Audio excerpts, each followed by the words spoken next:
Have you ever wondered how your life would look if you were born into another family? I knew my graduation party was going to be awkward the moment Dad walked in and smiled that smug, self-satisfied smile of his, the one he always reserved for Ryan. "Your brother's the real success. Too bad he's not here," he said, lifting his glass and nodding at no one in particular. I forced a smile and shook my head, trying to brush it off, but inside I was boiling. Every year it had been the same, and I had promised myself I wouldn't let it ruin this moment, not after all the late nights, the papers I had poured myself into, and the internships I had clawed my way through while Ryan coasted on charm and his dad's connections. I could see Mom trying to offer an apologetic look, but she didn't say anything, just hovered nearby, making sure Dad had an audience. The party was crowded with family, a few neighbors who liked to gossip, and a handful of my professors who had been kind enough to attend. Most of them were polite, giving congratulations, taking pictures, making small talk, and I kept thanking everyone, smiling politely, trying not to let Dad's words poison the room. Ryan wasn't there, and I honestly hadn't been surprised. He rarely showed up for anything that required responsibility, and Dad never mentioned it except to make it sound like he was missing out on his own glory. Everyone was waiting for me to react, waiting for some sign of disappointment or frustration, and I held myself together, even as my stomach tightened. As I moved through the room, shaking hands and saying thank yous, I felt the familiar sting of being overlooked. I had spent the last 4 years at college working harder than anyone in our family would ever know. I had been the one writing papers until 3 in the morning, staying late in labs, volunteering to help underclassmen, and somehow keeping my GPA spotless, yet every family story, every success, every trophy, seemed to belong to Ryan by default. He had never had to earn anything, and yet he was celebrated as if he had single-handedly achieved greatness, the golden boy who could do no wrong. I tried not to let it get to me, but it was impossible not to notice the way Dad kept talking to anyone who would listen about Ryan's potential, his charm, the plans he had, the internships that were supposedly lined up. He made it sound like Ryan was the only one in the family worth admiring. I wanted to scream, to point out that I had just graduated summa cum laude, that I had managed to secure a job that combined everything I had worked for, that I had done all the things Dad said were important, but I didn't. I didn't want to make a scene in front of the neighbors or the professors who had been genuinely proud of me. And then I noticed Professor Simmons standing by the drinks table, observing quietly, her eyes sharp, scanning the room like she already knew how this evening was going to play out. She approached me with a smile that wasn't just polite, it was knowing, the kind of smile that made you feel like someone else understood everything without needing an explanation. She said congratulations, genuine, warm, and I felt a flicker of relief. At least someone saw the work I had done. I wanted to tell her everything, every sleepless night, every paper I had agonized over, but I held my tongue. I wanted the moment to unfold in its own time. Dad raised his glass again, this time turning to the room with a booming voice. "We are all so proud of Ryan, even though he couldn't make it tonight.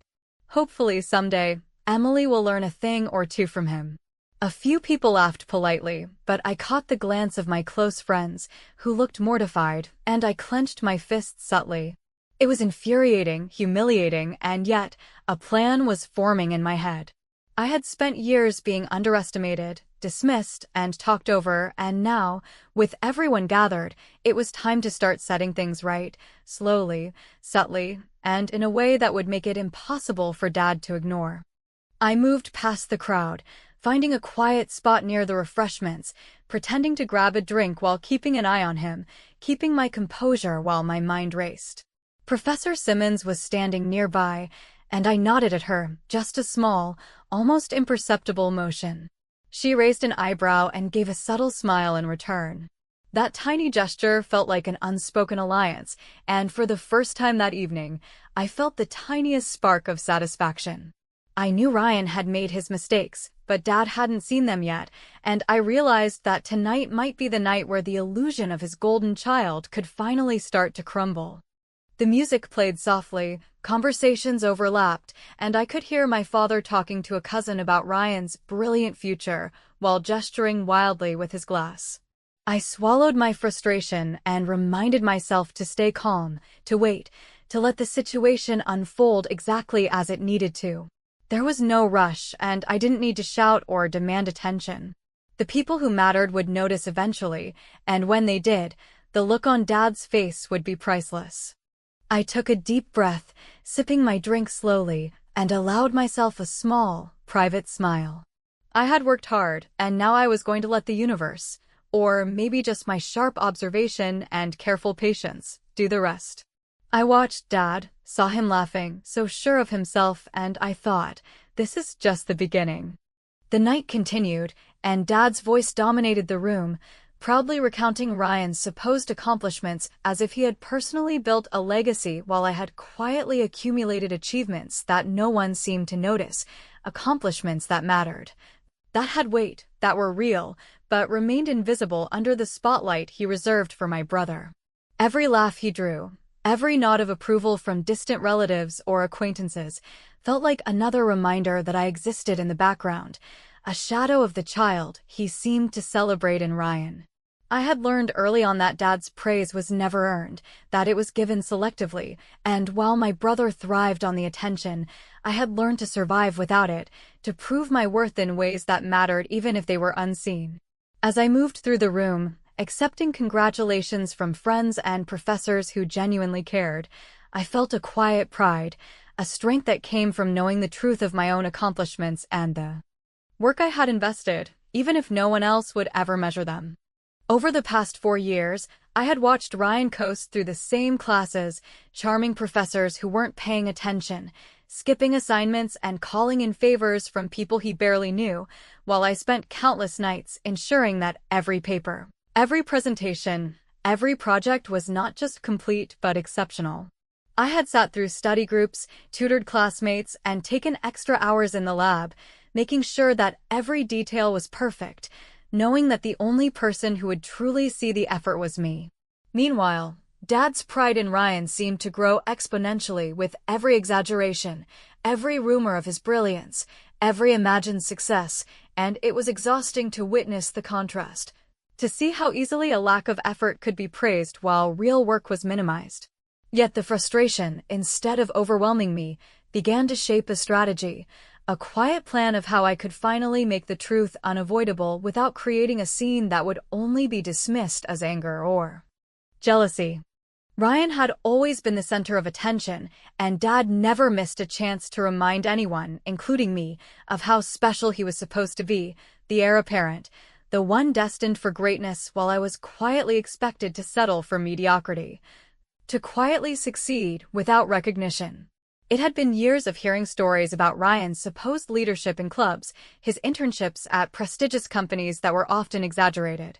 and the glowing reports of family friends who had never met him but accepted Dad's version of reality without question. Each anecdote, each story, each toast at family dinners had chipped away at my patience over time, and tonight, with all eyes on me for once, I refused to let that narrative dominate without correction. I had waited patiently, working, learning, preparing, and now the timing was perfect. As I refilled my drink and observed the room, I noticed small cracks in the facade. Guests whispered to each other, intrigued by the contrast between my composure and Dad's insistence on elevating Ryan, and I began to see the subtle recognition of my own presence, the acknowledgement that maybe, just maybe, there was more to me than the background stories allowed. Professor Simmons approached me again, her smile calm and confident, and I realized she had seen the pattern, the quiet work, the dedication that Dad had never noticed or chosen to highlight, and she was ready to let the truth emerge without it being forced. There was an unspoken understanding in her eyes, a signal that she knew more than Dad did, that she could shift the balance in subtle ways, and that realization strengthened my resolve. Meanwhile, Dad continued, recounting Ryan's latest internship and his charm with potential employers as though the details were factual, as though Ryan had never skipped a day of class or avoided responsibility, as though none of the mistakes that were quietly documented in school records existed. Every exaggeration, every boast, every nod of approval from the room only fueled my determination, reminding me that his perception of reality was fragile. built entirely on appearances and his own desire to elevate one child at the expense of another. I listened quietly, allowing him to speak while mentally cataloging the small truths, the evidence, the proof of Ryan's recklessness that would come out at the right moment, and I felt a steady calm, knowing that his bragging would eventually become the stage for his own humiliation. I watched Ryan's absence as a silent weapon, a tool to illustrate the difference between perceived success and actual achievement, knowing that the audience would soon see that the golden boy was not what he seemed,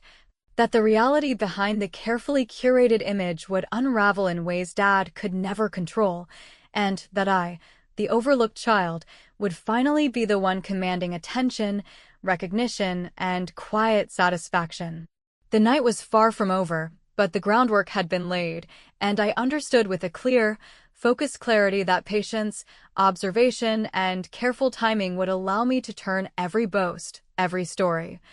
every smile from Dad into a setup for the moment when the truth would emerge, undeniable, unforgettable, and brilliantly satisfying. As the evening moved forward, I found myself drifting toward Professor Simmons once more, not out of obligation, but because I sensed she held a key to leveling the playing field, a subtle advantage I had been waiting for without fully realizing it until now. And as she approached, I noticed the slight smirk that hinted at a shared understanding, the kind that comes when someone recognizes your work in ways that others overlook, and when she leaned in, speaking in a low voice meant only for me. She said something that made my heart skip and my pulse quicken. Interesting, your brother was just expelled from my class today. I had to blink, not because I didn't hear her correctly, but because I was suddenly struck by the realization that the very person Dad had been praising for months had failed spectacularly, and the timing was perfect. More perfect than I could have orchestrated, and it felt like the universe itself was handing me the opportunity to rewrite the narrative Dad had been spinning for years. I kept my expression neutral, though inside I was thrilled, imagining Dad's reaction the moment he learned the truth, knowing he had spent so much time crafting Ryan as the golden child, the paragon of achievement, the perfect example of success. And now that illusion was on the verge of shattering right in front of everyone, including the people who mattered, including friends, relatives, and even neighbors who had come to witness the celebration and who had been quietly entertained by Dad's endless recounting of Ryan's supposed triumphs. I had to make sure I didn't reveal too much too soon, because the impact relied on timing, on allowing Dad to feel secure and smug, on making the revelation sting the moment it landed, and I reminded myself that patience had always been my ally, that I had spent years watching, learning, and waiting for the right moment to act, and now it had arrived, disguised as a simple conversation between me and a professor who knew more than anyone else in the room. I glanced toward Dad, who was still laughing, holding court in the center of the room, and I could see the arrogance in his posture, the way he gestured with his glass as though it were a crown, the way his words commanded attention and drew nods of approval from the guests, and I felt a surge of anticipation, imagining the look on his face when the truth could no longer be ignored, when Ryan's absence no longer masked the fact that he had failed. And I realized that this moment was about more than just proving a point. It was about reclaiming recognition that had been denied to me for far too long, and doing so in a way that could not be misinterpreted or dismissed. The party continued around us, the hum of conversation creating a backdrop that made my mind focus even more sharply, and I noticed how every word Dad spoke about Ryan seemed increasingly hollow, increasingly disconnected from reality. And I understood that the contrast between perception and truth was about to become painfully clear to everyone, and I knew that the professor's intervention, subtle as it might be, would make that contrast undeniable. And that realization strengthened my resolve, made me more confident in the patience and precision of the plan that was forming in my mind, a plan built over years of being overlooked, underestimated, and dismissed, and now coming to fruition in a single, decisive moment that could change the entire evening. I felt the weight of years spent being silent, of the countless times my accomplishments had been ignored, of the endless comparisons to a sibling who had never earned the admiration he received, and I knew that tonight, everything could shift. that the fragile narrative of Ryan's brilliance was finally vulnerable, and that all it required was the right timing, the right words, and the right audience. And as Professor Simmons continued speaking quietly, confirming details I had only suspected, I allowed myself a private moment of satisfaction, a quiet acknowledgement that the moment I had been waiting for had arrived, and all I needed to do was wait for Dad to make the next move. Unaware that the foundations of his carefully constructed image were about to crumble in front of him, and that I, the overlooked, underestimated, quiet achiever, would finally have my moment to shine, to reclaim recognition, and to watch with satisfaction as the truth revealed itself in all its undeniable clarity. I turned slightly, maintaining composure, and as I watched Dad continue to speak, oblivious to the revelation that had just been delivered, I realized that the next few minutes would define the night, and that patience, observation, and a quiet understanding of the facts were the only tools I needed to ensure that the eventual fallout would be perfectly orchestrated, and that I, at last, would be the one commanding attention, not through boasting or exaggeration, but through undeniable truth, and the quiet brilliance of finally turning the tables in a way that left no doubt about who had truly earned it.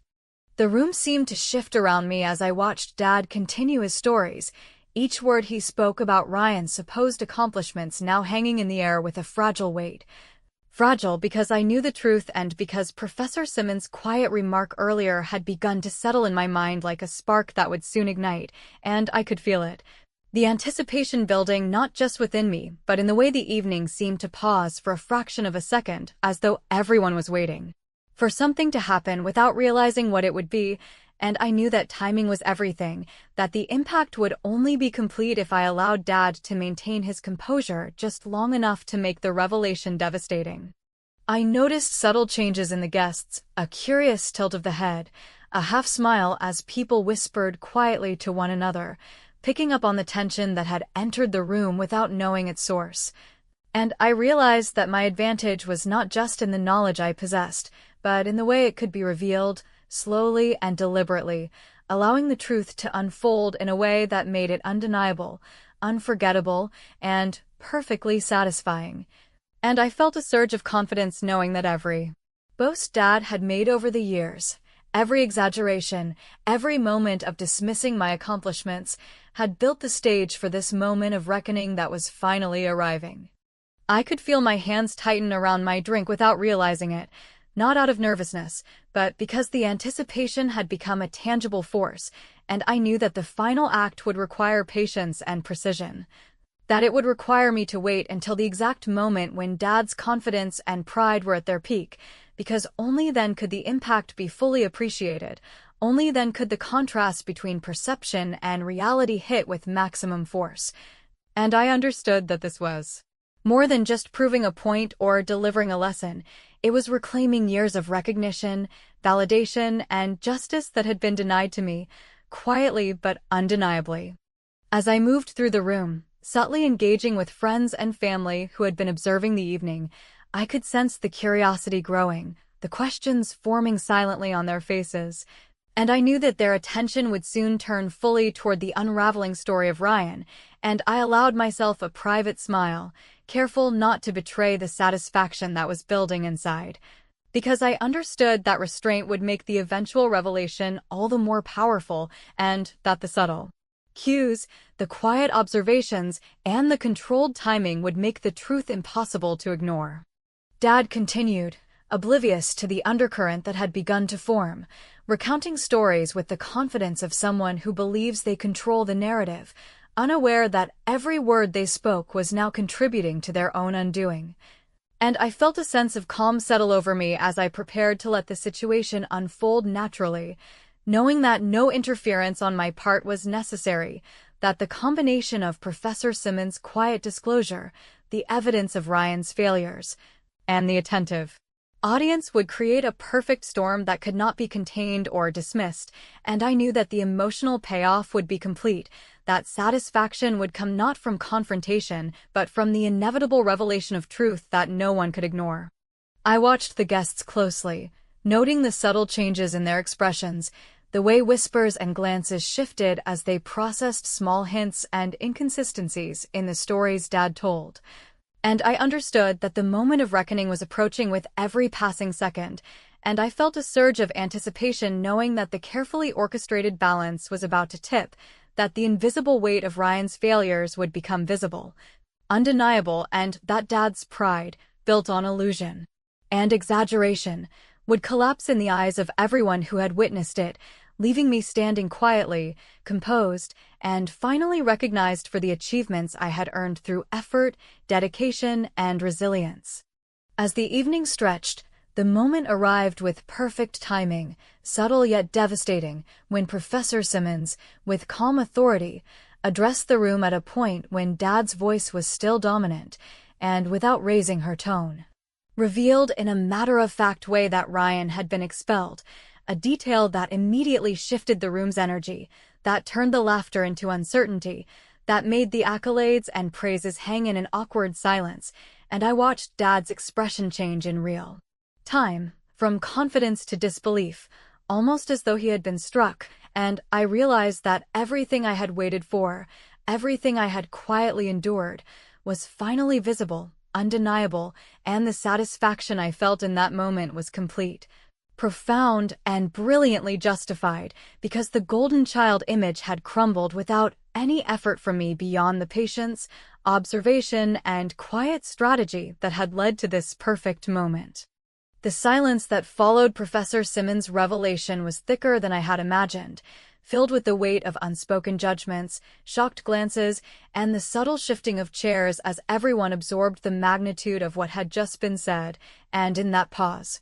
I felt a quiet exhilaration, not because I wanted to humiliate anyone unnecessarily, but because after years of being overlooked, dismissed, and compared to a sibling who had never deserved the praise, this was the moment where balance, finally, began to tilt in my favor, and I could see it, unmistakably, in the way Dad's face had gone pale, his grip on the glass tightening, the forced calm in his posture betraying a nervousness he had never allowed anyone to witness before. I allowed the moment to stretch, careful not to speak, to let the room itself do the work, letting guests murmur among themselves, their curiosity and barely concealed amusement amplifying the impact. And I realized that the satisfaction of this victory was not just in the facts themselves, but in the way they were revealed, in the quiet, deliberate timing that made the truth unavoidable, undeniable, and emotionally devastating for someone who had spent years constructing a false narrative of superiority. And as I watched Dad struggle to find words, his mouth opening and closing without sound, I knew that the carefully built image he had relied on for so long was now crumbling under its own weight.